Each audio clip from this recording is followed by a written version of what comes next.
Graham here, living the dream in October 2020 at the gorgeous Sandals Grande Saint Lucia. This is part 2 of our holiday diary.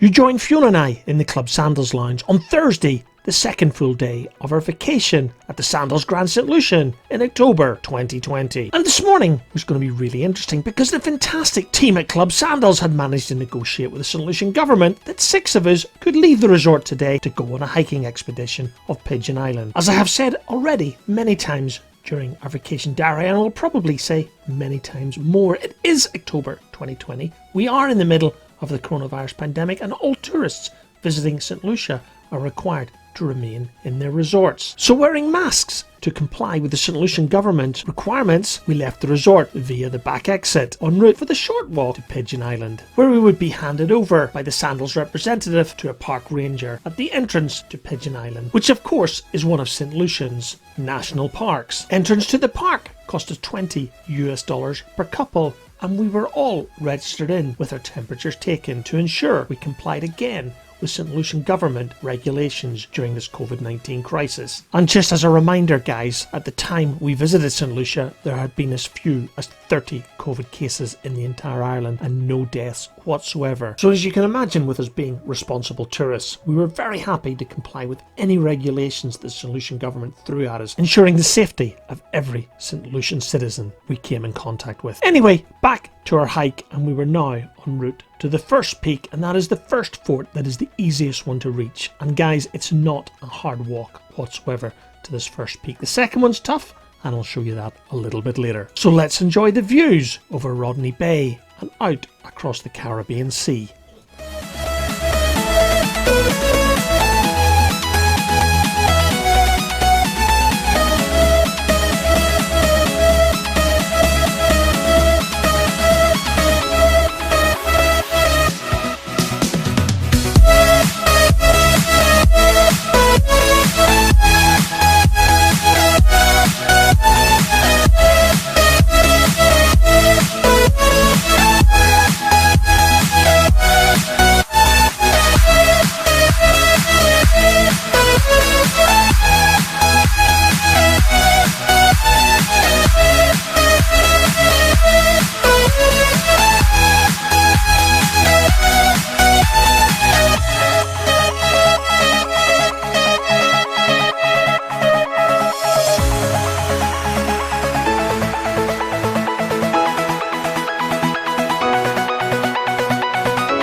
I'm going to hold on this picture for a minute or two of Fiona and I sitting on the wall at the top of the first peak on Pigeon Island. The land that you can see behind us in the distance is actually from the French island of Martinique, less than 45 miles away to the north of St. Lucia. And therefore it is important to point out that St. Lucia was one of the most fought over islands in the Caribbean. And therefore, with St. Lucia passing hands between the French and the English on more than a few occasions throughout history, it is no wonder that St. Lucia has both a French and English heritage. And while English is the national language here in St. Lucia, Creole is spoken very widely throughout the island, just like across the majority of the French Caribbean. And as we left the first peak, I'm not sure our guide was too happy, but more than a few of us wanted to now tackle the much harder and much higher second peak.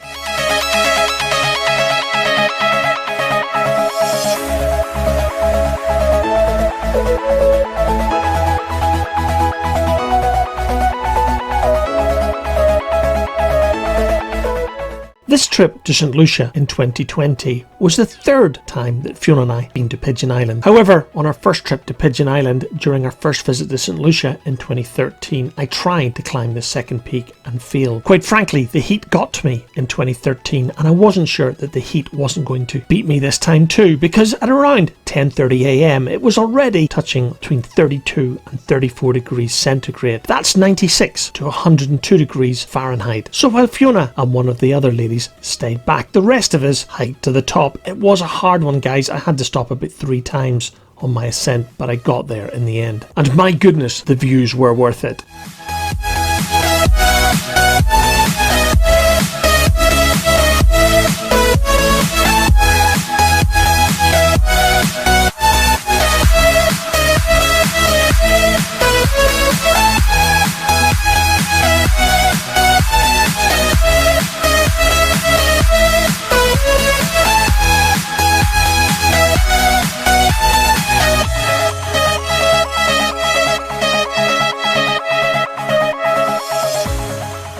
And reunited, our 6 intrepid explorers made our way back down the hill towards the entrance to Pigeon Island, where we'd be met again by the Sandals representative who would escort us back to the resort. And of course, during our descent, we made our way through the old ruins of the original fort that was the settlement for the soldiers who fought for this island all of those years ago. And I couldn't help feeling how miserable it must have been for those early settlers and soldiers in their heavy uniforms, erecting buildings and moving heavy equipment round in this heat, especially up to those 2 peaks on Pigeon Island. And that just made me feel even more pathetic climbing that second peak and finding it tough while wearing a t-shirt, shorts and of course 21st century Nikes.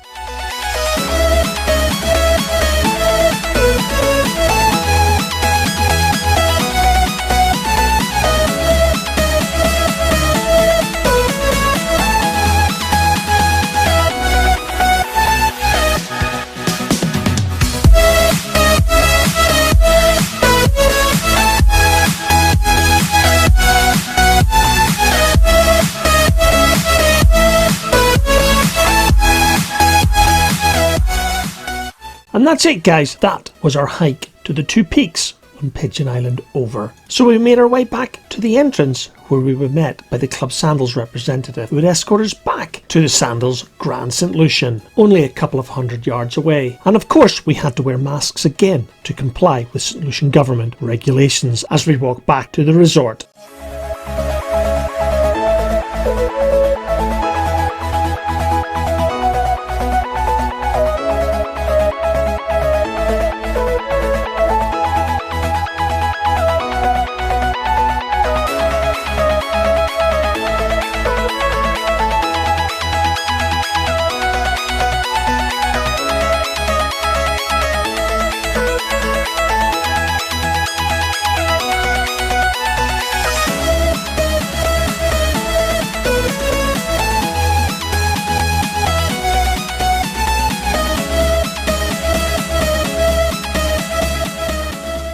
As we parted company with the other guests on the Pigeon Island hike. With it being so hot today, it was absolutely no surprise that our first destination was the swimming pool. However, with us starting the hike so early, lunch was never going to be far away, and today was Dino's for pizza, and of course more than a few pitons to wash it down.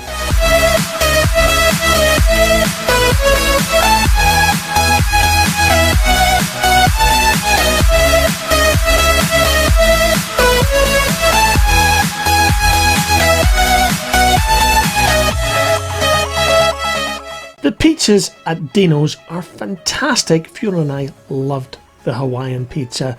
And to be honest, guys, in fact, we have loved the pizza from all of the Sandals resorts that we've visited over the years.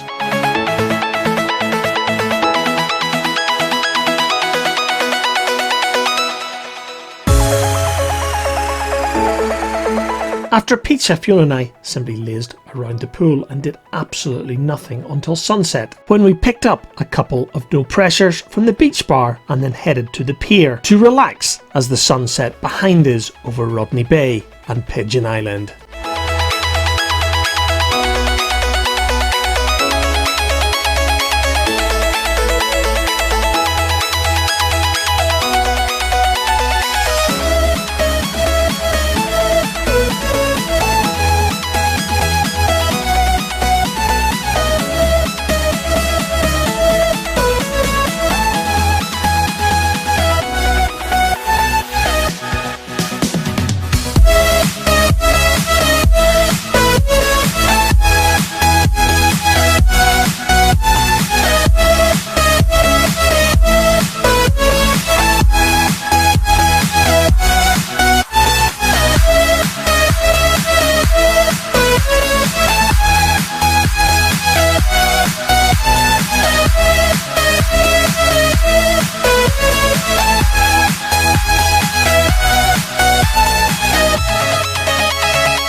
And on Thursday evening, after a couple of pre-dinner drinks at the Londoner pub, it was time to walk to Bombay, the Indian restaurant. And my little DJI Osmo Pocket camera was going to struggle in the dark tonight. So if you want to see where the Bombay is in daylight, go back to video number 158 and my resort tour of the Sandals Grande Saint Lucia. And as we arrive at the Bombay, which is next to kimonos, which will feature in a future video, it is time to bring Thursday to a close. So I'm going to leave you with some images from our fantastic meal at the Bombay Indian restaurant.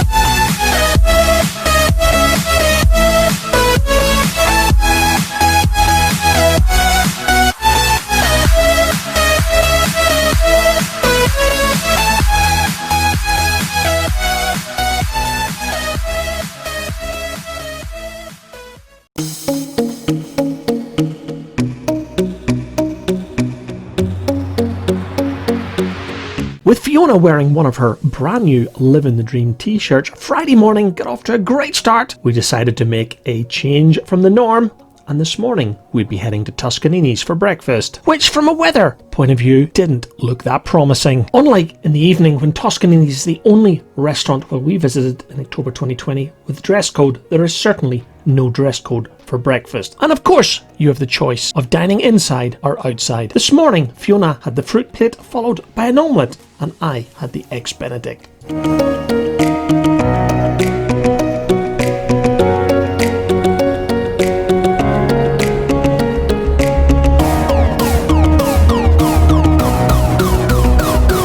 And of course, on our way back to her room after breakfast, Fiona couldn't help stopping at the soon come back office just to check if the offers hadn't improved any over yesterday.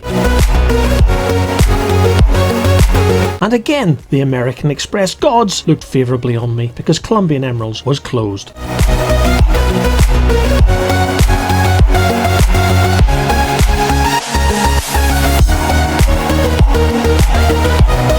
Even as we headed out on the long walk to the pool, it was clear that Liquid Sunshine wasn't going to be too far away for at least part of today.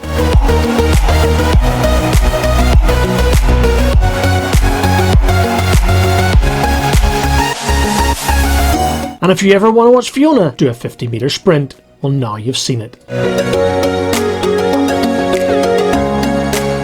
However, with most rainy days in the tropics, it doesn't last that long, and by lunchtime we were down and barefoot on the beach when it was dry, and in fact the sun was even trying to come out.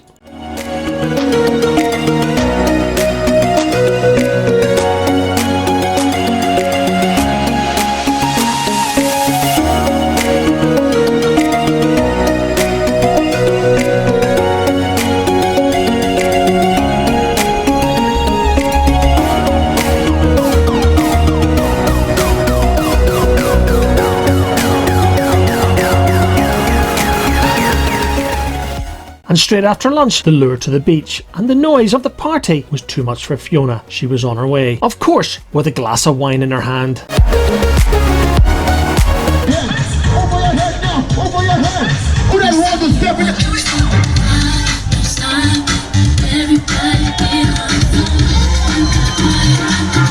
Last night you probably know it, From the top, from the top, from the top. Crisscross.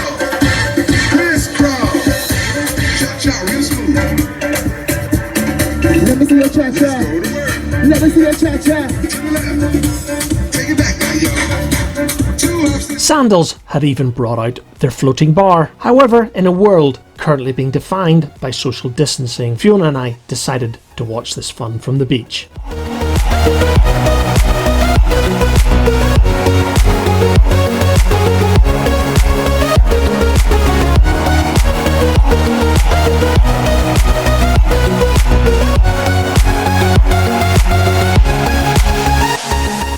By early afternoon, the sun was back out, it was steaming hot, so Fiona and I headed back to the pool.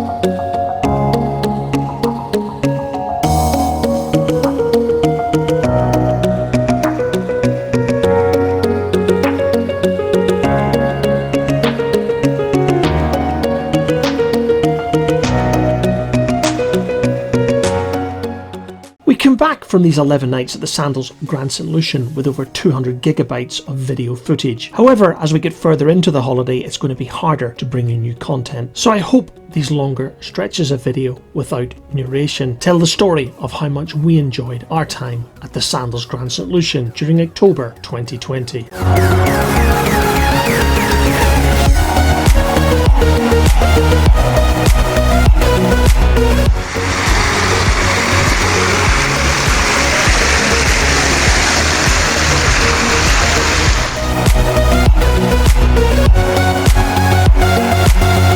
And as our Friday afternoon wore on, it was time for Fiona and I to head down to the beach to enjoy some of the fantastic toys that Sandals have laid on for our pleasure.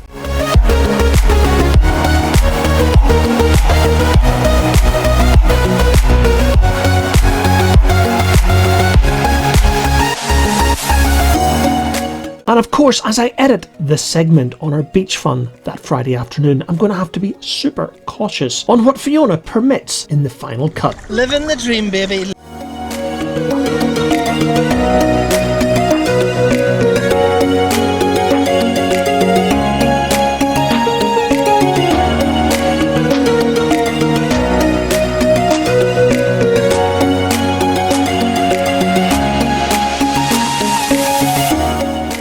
And for a first time on YouTube, guys, you can witness firsthand the husband abuse that I get. And therefore, minding my own business, I'm simply turfed out of the hammock. It's all in the wrist action. Is it? So you tell me. It's cold. You'd be complaining if it wasn't. Just don't drop it, whatever you do. There we go. It's open. With two freezing cold glasses of champagne in our hands, it was time for Fiona and I to walk the less than 50 feet, maybe it's 60 feet from our room, to the jacuzzi, or is it a whirlpool? Maybe it is a hot tub. I've got no idea which you want to call it. It's probably all three rolled into one. And enjoying both sorts of bubbles, it was time for Fiona to risk her iPhone in the hot tub because she wanted to FaceTime Donna and Michael, who should have been at their hotel, the Premier Inn at London's Gatwick Airport, ready to fly out tomorrow Saturday and join us at the Sandals Grande Saint Lucia for the next 7 nights.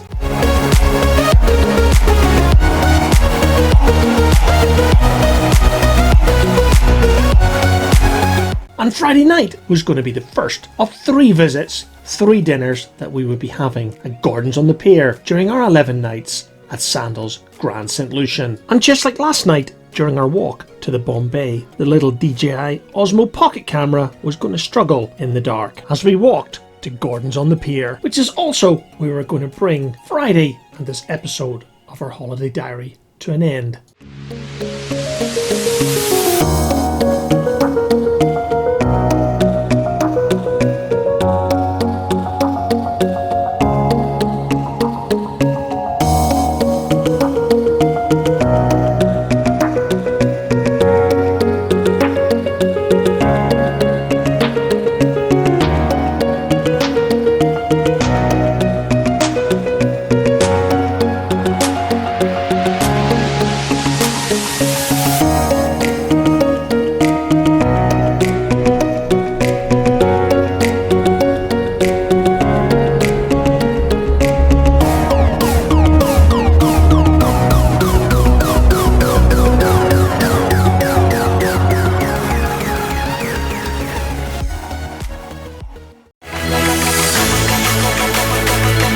And coming up in part 3 of our St. Lucia 2020 holiday diary, Fiona and I finally take a hobby cat out for a sail on Rodney Bay. We enjoy more of Pete's fantastic cocktails, and Team Liv'n finally show up. Better late than never. So all of that to come in part 3 of our holiday diary from our St. Lucia 2020 trip. So you know what to do, guys, if you want to continue to follow Fiona and I, and now Michael and Donna, just hit that subscribe button.